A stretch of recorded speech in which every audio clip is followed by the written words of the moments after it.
Hi, my name is Dennis, and I'm a previous master's student at the University of Amsterdam. And in this talk, I'll walk you through a project called Deep Learning for Solar Irradiance Nowcasting.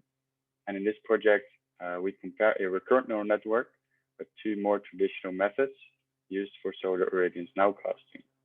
I've collaborated with Fons de Leeuw, Fokke Meirink, and Valeria Krzhizhanovskaya on this project. First, a brief introduction to the presentation. First, I'll introduce the study and discuss the relevance of this study. After that, I'll walk you through the methods and touch on some related work. After that, I'll discuss the setup of the experiment and the results. And following the results is a conclusion and some suggestions for future work. So first, the introduction. As you all know, we're currently in the middle of an energy transition. And this transition is accelerated by the fact that renewable resources are becoming more and more cost efficient. However, these resources are not yet fully competitive due to their variable nature. And this is because on the energy market, energy supply and energy demand must be in balance at all times. This balance is relatively easy to maintain when you have sources such as gas and coal. It becomes more difficult when the sources are sun and wind. And that brings me to the problem of balancing the grid. A shift towards renewable energy means a shift towards a more unpredictable supply of energy. And this means that balancing the grid becomes increasingly complex. Because of that, there's a need for more accurate weather forecasts, especially on the very short term. That brings me to the question of this study, and that is that can we improve the state-of-the-art nowcasting accuracy using a deep neural network? So first, a very brief overview of this study, and that is a comparison between two traditional methods and a deep neural network.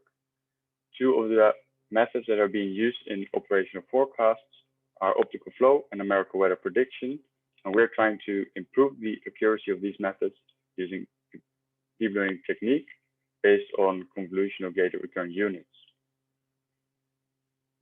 Then onto the methods and related work. First, optical flow. Optical flow is an extrapolation-based method, which starts by computing the displacement vectors. And this displacement is obtained by tracking clouds or cloud groups in two or more consecutive images. Using these vectors, the algorithm computes the future trajectory of clouds. A significant limitation of this model, however, is the assumption that pixel values stay constant in consecutive images. This means that the shape of clouds or cloud groups can hardly change shape over time. Also, optical flow assumes that the motion is small from one image to the next, and that velocity is constant. The optical flow benchmark we use for this particular study is an ensemble model that computes the mean of 3 individual optical flow algorithms. The reason we've chosen to use this model is that in previous work in the space of nowcasting irradiance, such approach has been outperforming the algorithms on an individual basis. We use satellite imagery to initialize our ensemble model. Then the second method, which is now being used in operational forecasts, and that is numerical weather prediction, or NWP in short. NWP systems are forecasting systems that are based on the fundamental laws of physics and consist of equations for the conservation of energy, mass, and momentum, also for the flow of fluids. What these systems do, or weather models do, is compute the future state of the atmosphere using the current weather, and they do so in discretized time and space. There is, however, a problem that arises from the finite grid scale. So what we saw in the previous slide and on this slide is that the atmosphere is divided into boxes, or in this case, into a box, and the size of these boxes are referred to as the model resolution. However, not all processes occur on the same scale.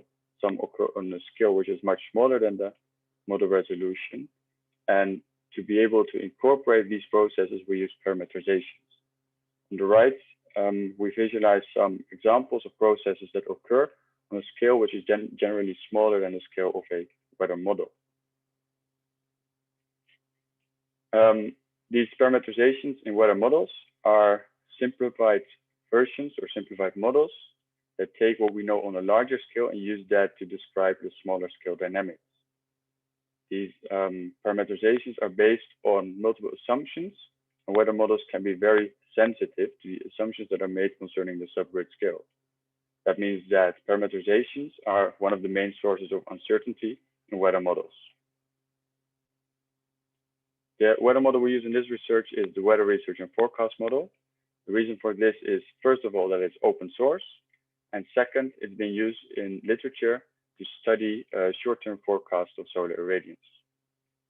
Jimenez et al. In 2016 introduced a specific augmentation to the WRF model, which was developed for forecasting irradiance at the surface of the Earth. A couple of parameterizations that Jimenez et al. Introduced incorporate or model interactions between aerosols, radiation, and clouds. These improvements of the standard WRF model were incorporated into WRF halfway last year into version 4.2, and that is the version we've used for this study. Then on to one of the most recent advances in the space of nowcasting, and that is the use of deep neural nets. To our knowledge, deep neural nets have not been used yet to make short-term predictions of solar irradiance.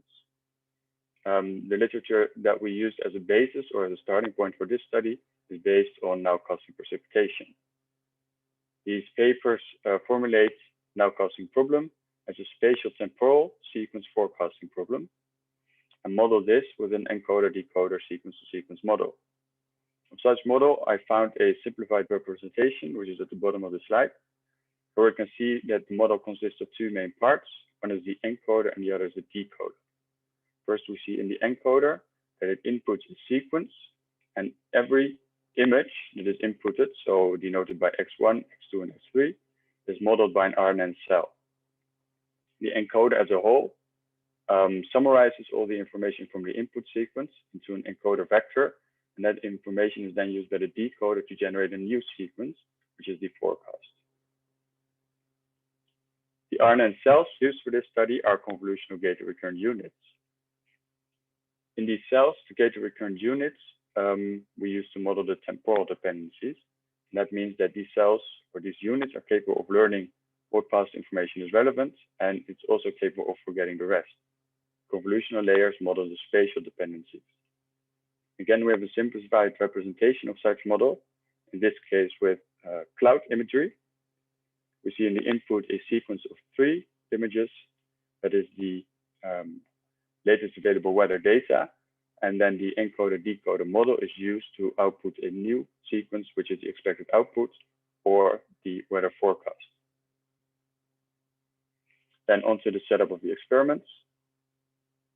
I'll start with a bit of an overview of the study.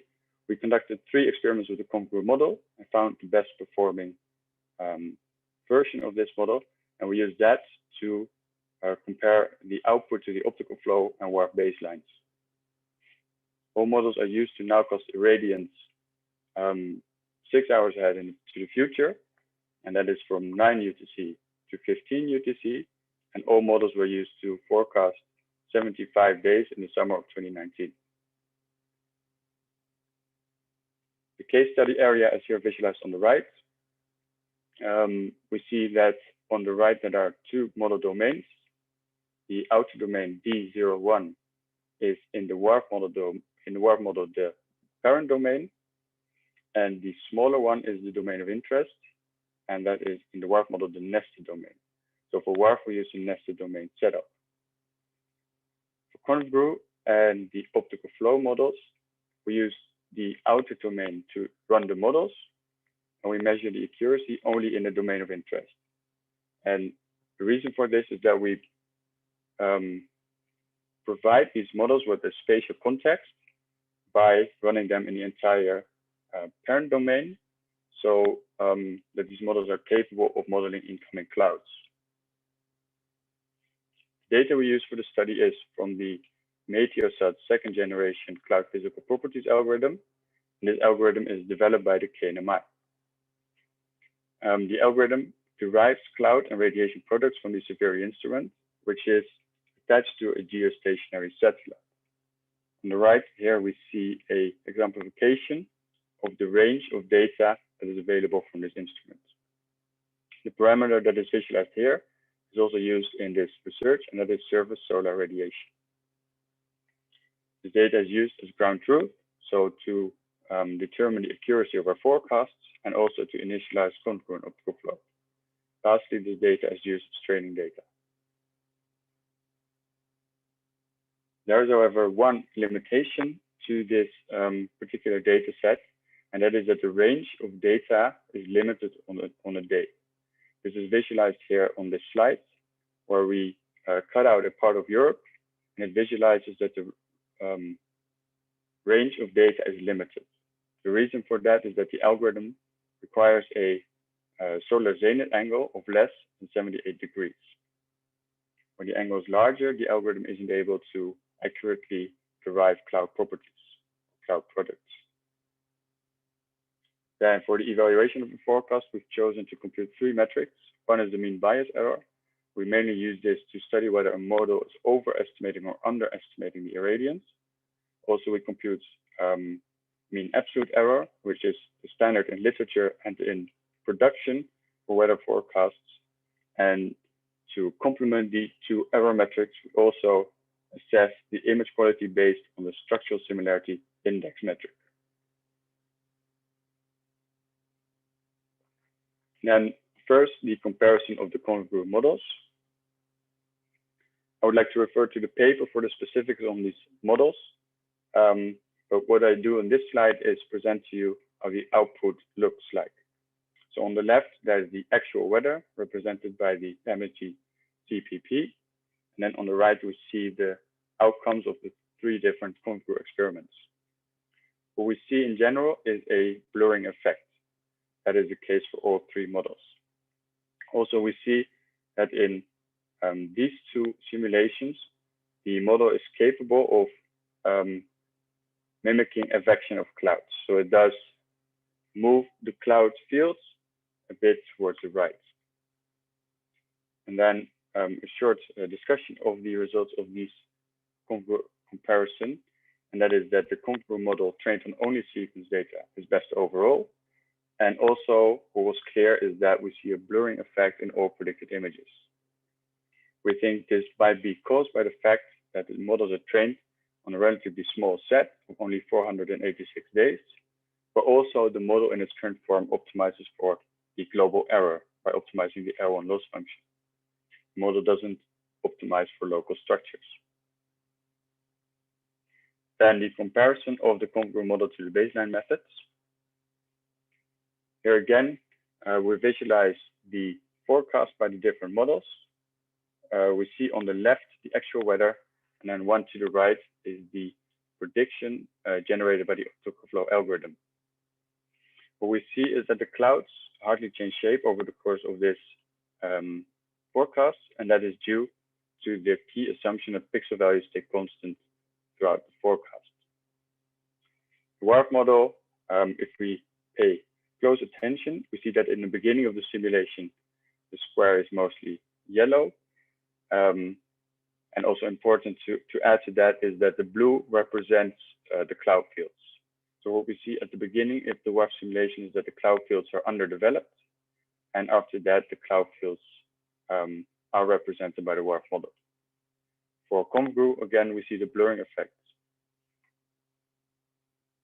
So what does this mean in terms of metrics? And the metrics we computed after normalization of the data. And also we've averaged the metrics over the entire test set and model domain. What we see in terms of mean bias error is that the WRF model produces less accurate weather forecasts than the other two models. And also it's clear to see that it consistently overestimates the irradiance. Also, what we see in the beginning of the simulation, that the error is largest. This is a bit counterintuitive as we expected the error to increase over time. This is caused by the fact that cloud fields are underdeveloped in the first stages of the simulation. That means that the irradiance is largely overestimated. In terms of mean absolute error, we see that the ConvGRU model outperforms the two others. it is clearly better than WRF, and it is a bit better than optical flow. In terms of structural similarity index metric, however, we see that the optical flow model performs better than the ConvGRU model.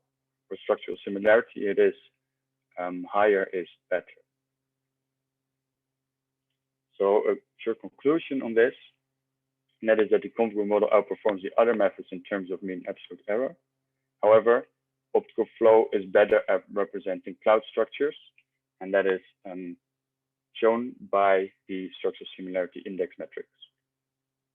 It's hard to say which model is best because that depends on the use case, but in our opinion, if a user is interested in a irradiance forecast averaged out over a larger area, then the ConvGRU model might be preferred. If a user is interested in a specific location and interested in only a very short-term forecast, then optical flow is probably best. And the WRF model in its current form is suffering from the simulation short range. Then some recommendations for future work. For the WRF model, we haven't considered data assimilation, but for this particular application, it will be very interesting to study how it will decrease the performance of this model, because that would enable the model to be initialized on the latest available weather data. Also, it could be interesting to study spin-up time for the WRF model, as we saw that the cloud fields in the initial time steps are underdeveloped.